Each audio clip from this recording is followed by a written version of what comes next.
You know that moment when someone raises their voice just a little and your throat tightens? Or when you're watching a random scene in a movie, nothing even that sad, and suddenly your eyes start burning. You blink fast. You look away. You try to hold it in, but it doesn't work. And then comes the worst part. That quiet voice in your head saying, "Why am I like this? Why can't I just be normal? Why do I cry so easily over everything?" So you start hiding it. You laugh it off. You apologize for it. You avoid situations where you might lose control. Because somewhere along the way, you learned that crying easily means you're weak, too emotional, too sensitive for this world. But what if that's not true? What if crying easily isn't a flaw? What if it's actually a survival mechanism?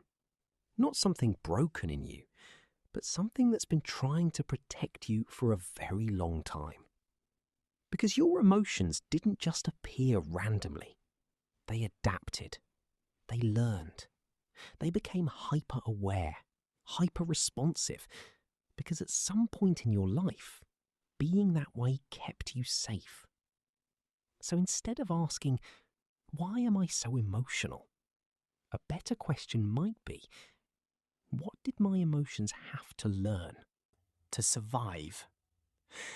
There's a concept in psychology known as high emotional reactivity, often studied alongside sensory processing sensitivity.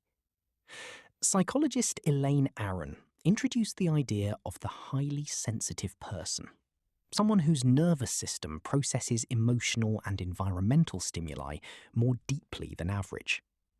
This isn't a disorder, it's a trait.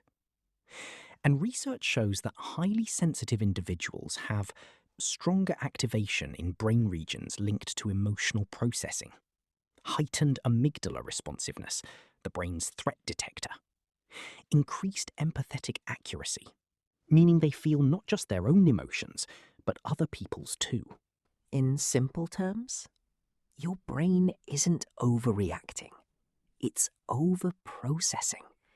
And crying is just one of the ways your system releases that intensity. But this didn't just start yesterday. Your nervous system was shaped early. If you grew up in an environment where emotions were unpredictable, you had to read the room constantly, you felt misunderstood, criticized, or unseen, or even where love felt inconsistent, your brain adapted.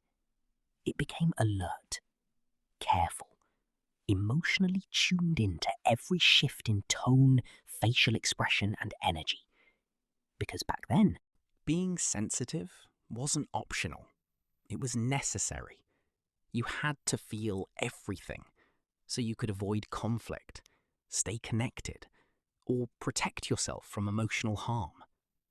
And now, your body still runs that same program, even when you're safe, even when nothing is actually wrong. Here's the part most people get completely backwards. You don't cry easily because you're weak. You cry easily because you feel deeply. And you don't feel deeply by accident.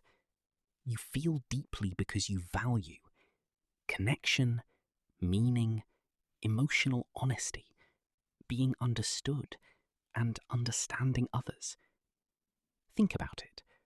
The same system that makes you tear up during small moments is the same system that allows you to notice what others are feeling without them saying a word, care deeply about people, experience beauty, love, and meaning at a level most people don't reach.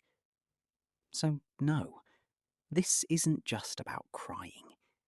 It's about how deeply you experience life. But here's the paradox. The world taught you to see this depth as a weakness. So now the very thing that makes you emotionally rich feels like something you need to hide. And over time, that creates a quiet internal conflict. You want to be open, but you're scared of being exposed. You want to feel, but you're tired of feeling too much. So your body releases it the only way it knows how. Through tears. Not because you're fragile, but because you've been holding more than most people realize. Tell me, do you cry easily because your mind is overwhelmed? Or is it because your heart refuses to become numb like everyone else? Don't forget to subscribe and hit the notification bell so you don't miss out on our future deep dives into why you do what you do. The next video hits harder than this one. Click it.